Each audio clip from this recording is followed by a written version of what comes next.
interview with the vampire, one of 3. While I'm doing my afternoon word jumbles, I hear the mail truck pull through the cul-de-sac. I wonder if we got any coupons today. The nice mail person slides a couple of letters in a large yellow envelope through the slot. It takes a couple of tries for them to get in. Hey, my coupons! I take a closer look at the large yellow envelope. I let you knock on Amanda's door. She probably has headphones on. Amanda. She yells through the door. What? I have something for you. I'm kind of busy right now. Can you come back later? Okay, just thought you'd want this big old envelope we got from HIA. Immediately, Amanda pushes her door open. Horn Institute for the Arts? I mean, if you're busy, I can come back. Father, please. I hand her the envelope, which she tears open with her teeth. That's probably bad for your teeth. She doesn't seem to hear me and spits out the piece of envelope. She pulls out a letter and unfolds it. And? The suspense is killing me. This is her dream school. Amanda's face is unreadable. I can't believe this. Oh, honey, it's okay if you didn't. I got in! Oh! I got in. Amanda tosses the letter aside and gives me a big hug. Congrats, sweetie. That's amazing. I'm so proud of you. She pulls away and looks at the letter again. Oh my God, I really can't believe I got in. Well, of course you got in. You're a great student. You nailed that interview and your photography is incredible. Oh, no. Wait, Dad. I know this one's really expensive and it's so far away. I think for a moment, HIA has one of the more expensive schools that Amanda applied to, but I know she's had her heart set on it for the longest time. It'll be tough, but we're gonna make it work. Really? Of course. Amanda hugs me again. Thanks, Dad.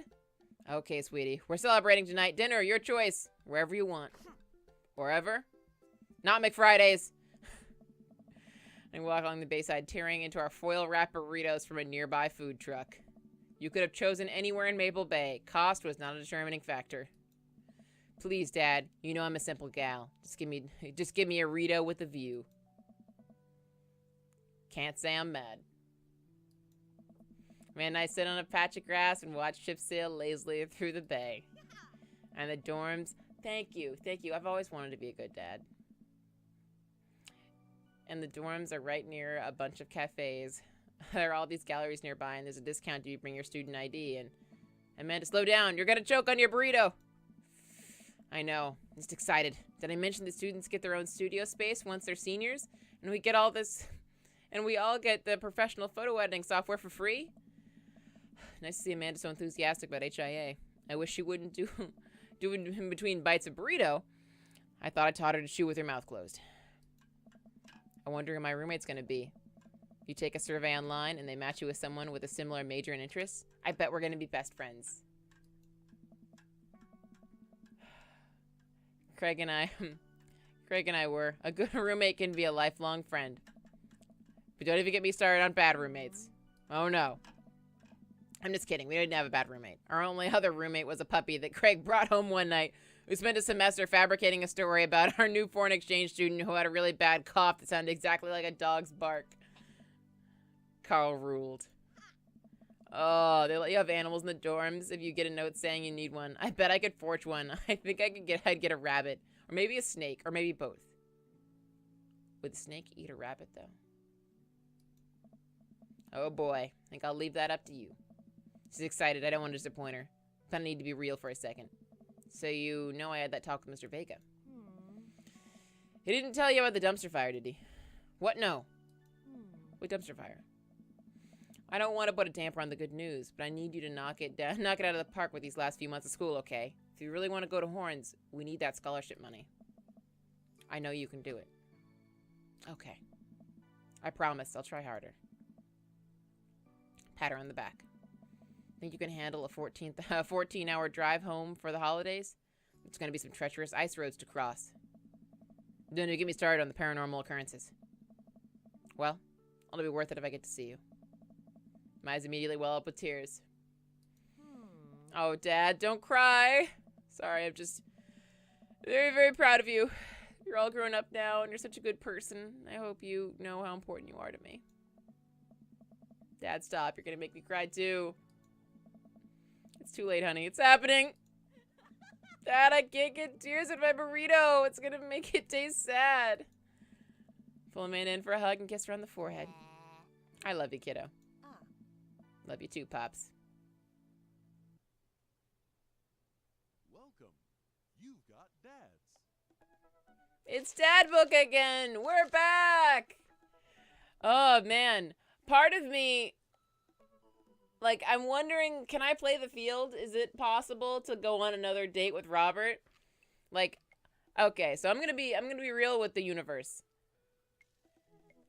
Our main game is Goth Dad. We love Damien. He's great. I wouldn't mind a date with Robert, but I don't, because like, part of me wants to see his kid. Like, we have not seen his child yet. It's weird. We've met everyone else's kids. It's just weird that we haven't met them. And we did bang Robert. But then I don't want to ruin it by, like, going on a date with Robert and fucking everything up. You know? Like, I don't know. I mean, I feel like I should stick with my main game. Like, I can always, obviously, play through again and see what's going on with Robert. Because I definitely want to know. I want to know. It's just, I love Damien the best. And look at his pretty pink eyes. He's so pretty. I love him. I love him. Part of me also, like, we also have to eventually figure out what's going on with Joseph. Because there's a depth to that storyline. I want to figure out what's going on there eventually. And I actually really love the transitions here. Let me just say, as far as just aesthetics go, and like the time and craftsmanship that they put into the game, like, I really like how it, you know, it ups the definition. Like, you see kind of more shading. Color and shade gets added to it. Especially, like, you notice it mostly on Damien's, because, like, well, people with dark hair, it kind of becomes more obvious. Because all the shadows kind of disappear. It's all very flat color. But that is really cool. I really like how that works. I love Goth Dad. I love him.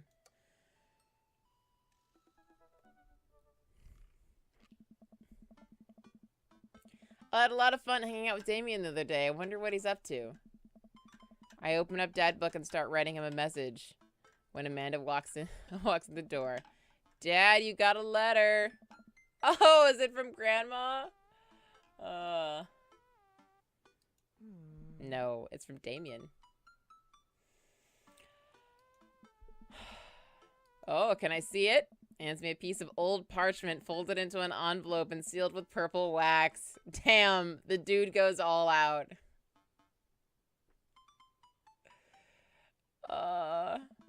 I pry off the seal and unfold the letter in the most beautiful calligraphy. The letter reads, Dearest Handsome, I hope you'll find my continued correspondence endearing rather than trying.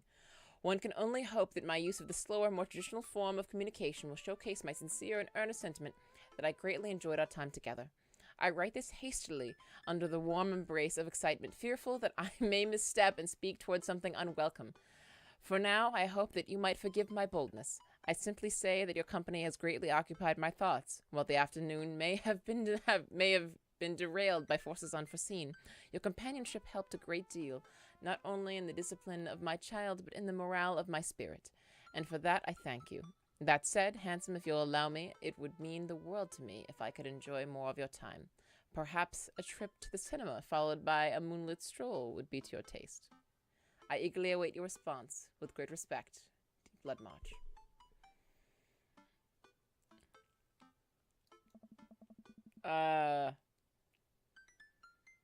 And I both look up from the letter. Wow. So extra. Oh, God. If you couldn't tell by the theming, like, we got our silk shirt on. We got our, like, our black pearls, you know? We had a plan for Goth Dad, but I will say, I've become increasingly fond of him the more we talk, and I was so afraid. Oh, it's moving things too much. I was so afraid that I would be disappointed. But so far I'm really fond. So you're gonna catch a movie with him? Yeah. I better message him on Dadbook and let him know. Man, it slams my laptop shut. You have to write him back a real letter. But my handwriting looks like two toddlers fighting over a crayon. Dad, you have to. He wrote you a letter. That is so cool. Will you help me? I need to class this up. Father, I was made for this. Here's what you do. Find tickets to a show that you two will like, then enclose them in the letter. Oh, that's classy. Man and I are off to my laptop and pursue showtimes. Doesn't seem like a romantic comedy kind of guy. Oh, here's one. Vampire Crusade 2. Evil Never Dies. I don't know. That sounds kind of stupid. Actually, it's a critically acclaimed exploration of any way of existence. It really turns the vampire trope on its head. Really? Nah. There's just lots of blood and vampire titles. Vampire titties. Oh, excuse me. Titties. Well, let's roll the dice. I purchase the tickets and print them out, then sit down on the table with Amanda to try drafting a nice letter. I start writing. Damien. Good morrow to you on this fine eve. I'm definitely... I hope this letter finds you in good health. I'm like, I've written letters in this tone before. I'm like, I'm ready. Remember when your son tried to crash around to look at.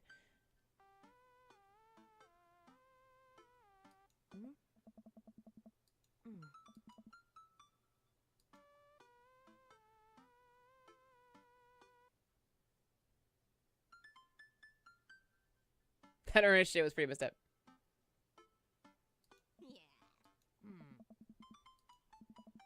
Too hard takes time, Amanda.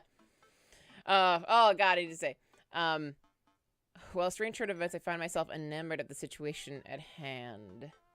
Like Riz landscape with the fall of Icarus, I find myself lost in your details.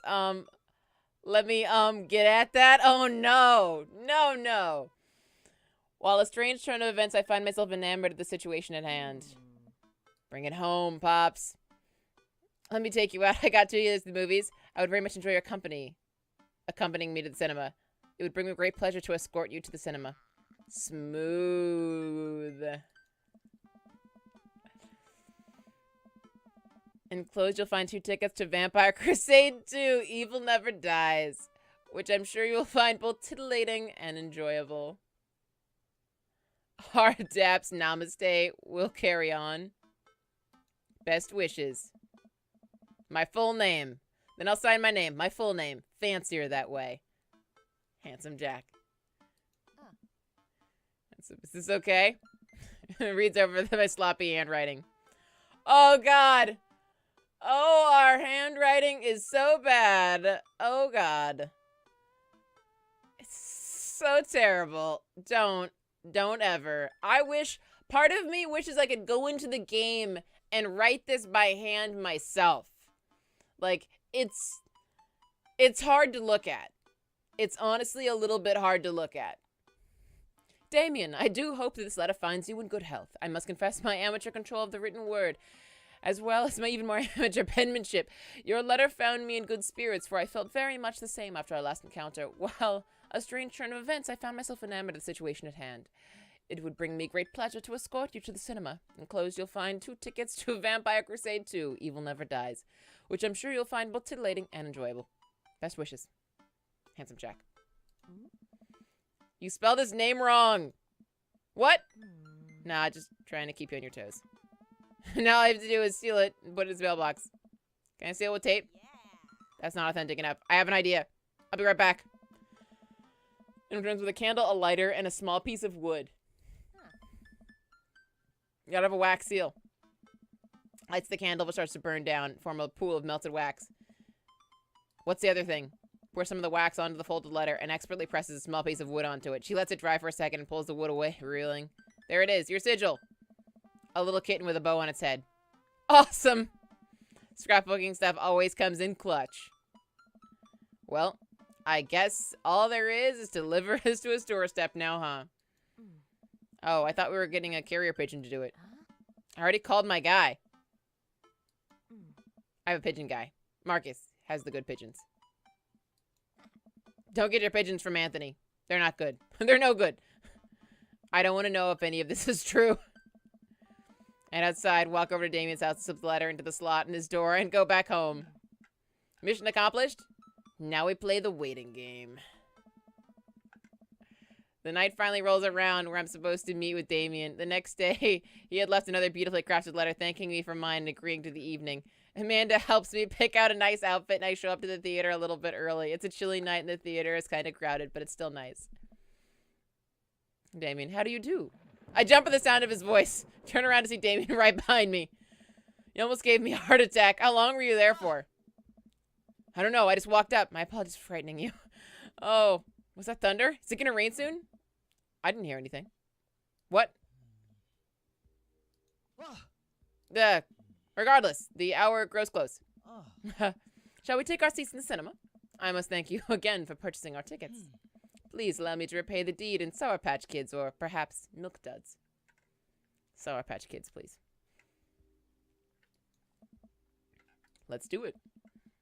I gotta tell you, the Sour Patch Kids are pretty much the price of the tickets last time I went to the theater. We get in line to buy tickets as we are waiting. I hear a familiar voice behind us. Ugh, my dad's here. I turn around to find Lucian standing a few feet behind us with a gaggle of other goth kids. Lucian, how nice to see you. I didn't know you were coming to the theater. I'm glad to see you spending quality time with your friends. Whatever, Dad. And what movie will be attending tonight? My friends are making me see some kids' movie about talking animals. I don't really care about it. Well, I do hope you enjoy your evening. We'll be watching Vampire Crusade 2, Evil Never Dies. What? You? Watching that? Yeah, I thought Damien would enjoy it. Good luck with that, Dad. Damien joins his friends, and I look over to Damien.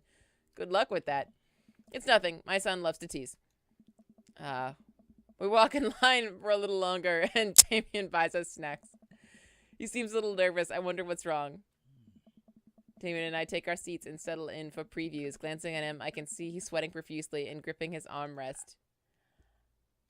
Oh.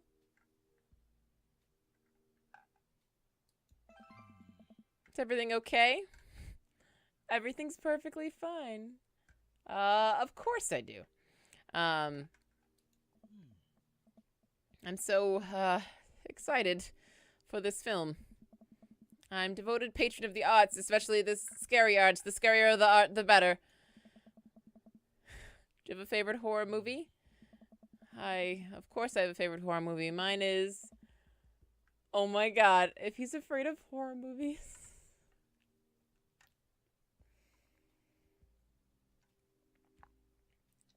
I have. My favorite horror movie is Halloween Town. Terrifying. Oh, interesting. That's odd. I don't seem to remember Halloween Town being that scary. I would have expected him to bring out some sort of strange foreign horror film that I'd never heard of. Damien's knuckles are turning white. He looks like he's about to rip the armrest off. Wait a second. Damien, are you afraid of horror movies? Oh my. You must be joking. I love horror movies. Lights dim for the film. Damien screams. I apologize. I was thinking about something far scarier than this movie, which is not scary at all. I said as the film starts, and I offer Damien some licorice, and he takes one. I take note of how much his hands are shaking. The title flashes around the screen in bloody letters. Vampire Crusade 2, Evil Never Dies. A pale man with long silver hair, glittering red eyes, and well-oiled abs sits up in a coffin. Romulus Bad Blood. Awaken my coffin. Two more vampires slide the tops of their stone coffins onto the floor. Demetrius Morvant, brother, is it time? Carmela von Ruden. Yes, husband, but also mortal enemy. It is time. The three look at each other and then to the camera. Romulus, Demetrius, Carmela, for the Vampire Crusade! This rules. The trio of vampires flies off in the night as foreboding organ music plays in the distance.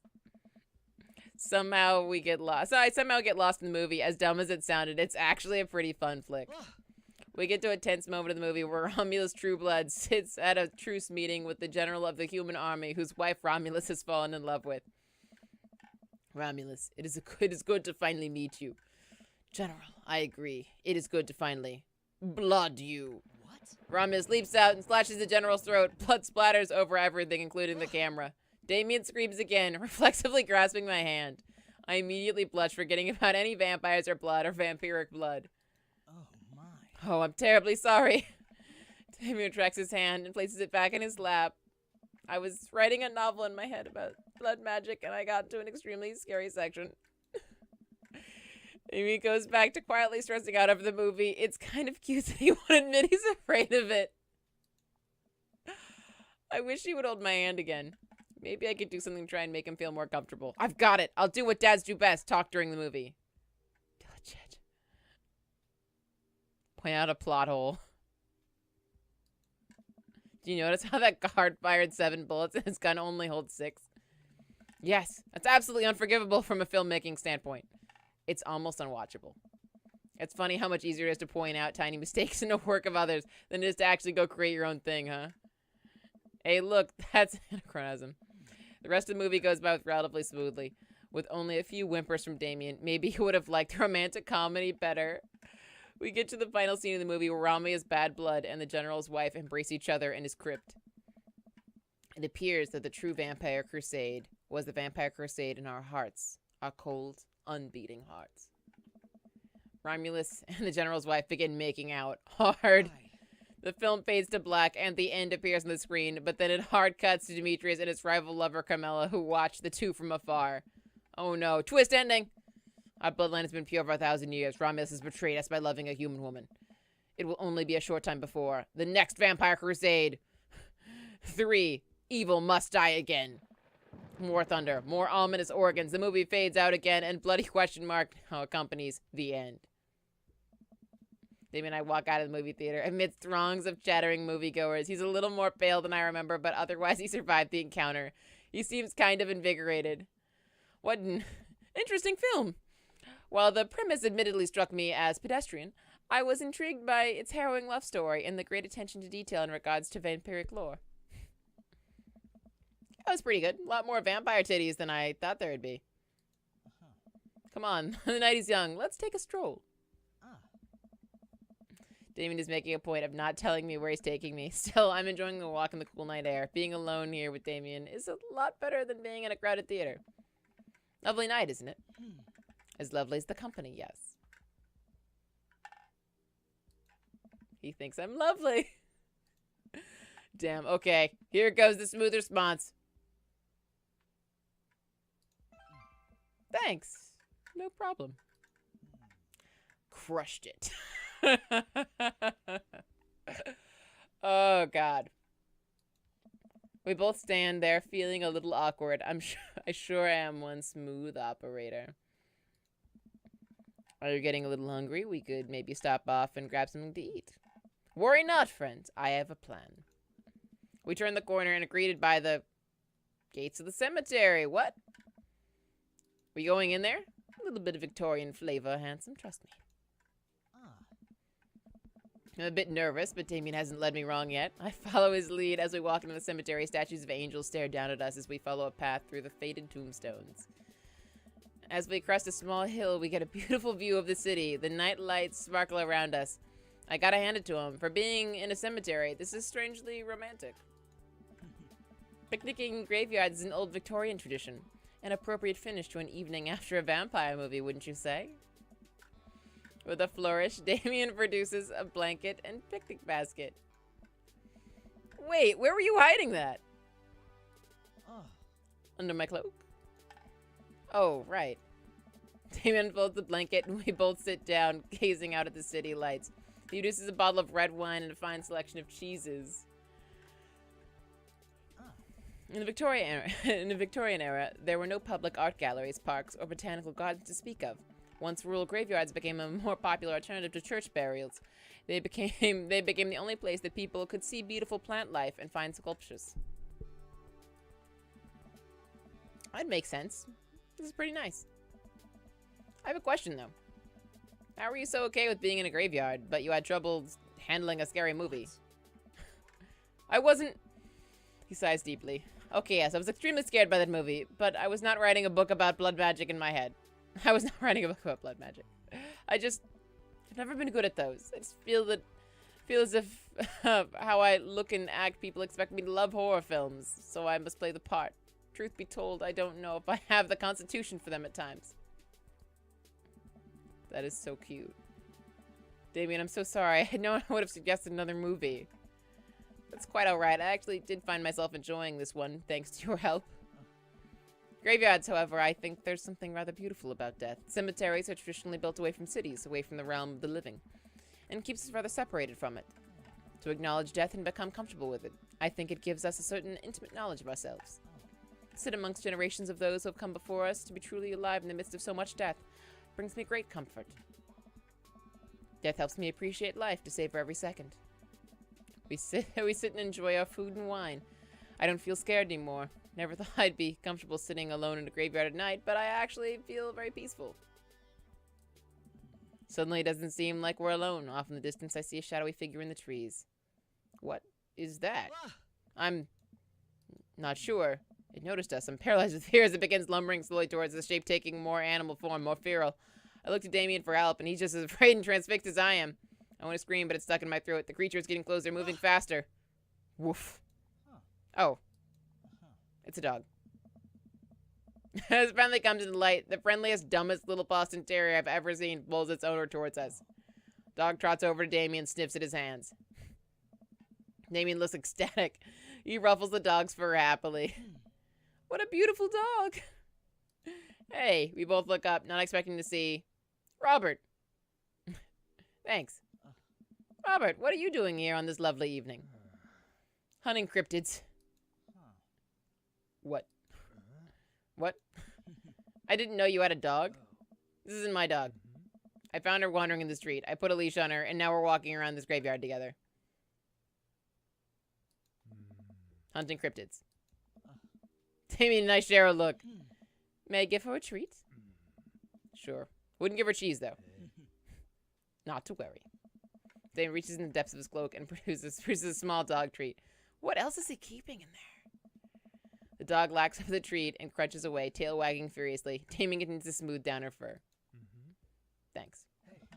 My absolute pleasure. Damien shakes the dog's paw. Lovely to meet you, my friend. May our paths cross again. Damien and his dog disappear to the darkness again. Damien stares after them. I didn't know you liked dogs. Victorians love dogs, actually. Most Victorian women of high fashion would always be accompanied by a small dog, such as a terrier or a Maltese. I think big dogs are nice, too. Yeah, man, dogs are cool. I do believe we've had enough excitement for one night. What say we make our way home? Damien hops to his feet and extends a hand to help me up. I gladly take it, as my knees aren't what they used to be. He packs up his picnic basket and leads us out of the graveyard. As we begin to walk home, I take one last look at the cemetery. It really is beautiful.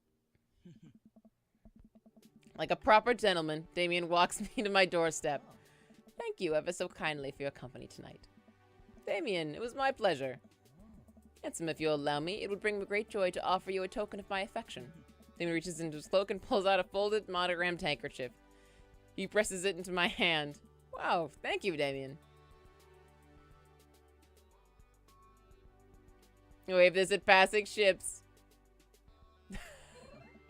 A noble purpose. To dry my tears at those I have lost. A noble purpose. Damien shuffles his feet. I just want to say that it's rare to find someone like you. Someone who's open to my eccentricities. It's nice to feel so accepted. Thank you. Damien gives my hand a quick squeeze. Damien blushes and hastily retracts his hand. I must take my leave. Good night. Before I can say anything else, he's gone. Huh. Unlock the door and step inside.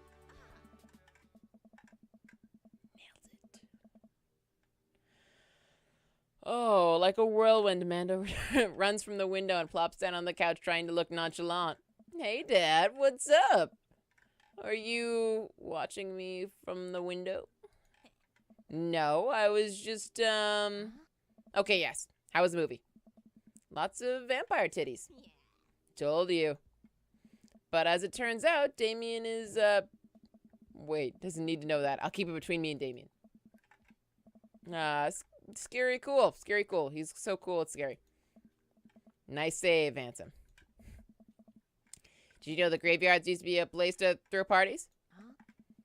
I think I'm misremembering that. Wow, that's pretty punk. Also, we saw a dog. Definitely thought it was a werewolf for a minute, though. How can you be so sure it wasn't a werewolf? How can you be so sure I'm not a werewolf? And how can I be so sure you're not a werewolf? Amanda's eyes narrow. I don't trust you. Nor I you. We make intense, wary eye contact for a second. Anyway, I'm calling it for the night. Don't stay up too late, will you?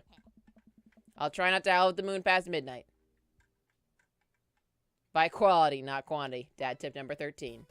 Date complete.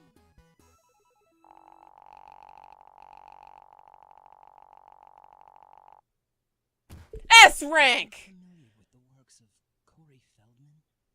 He's so Yes! in Lost Boys. Pure dating excellence.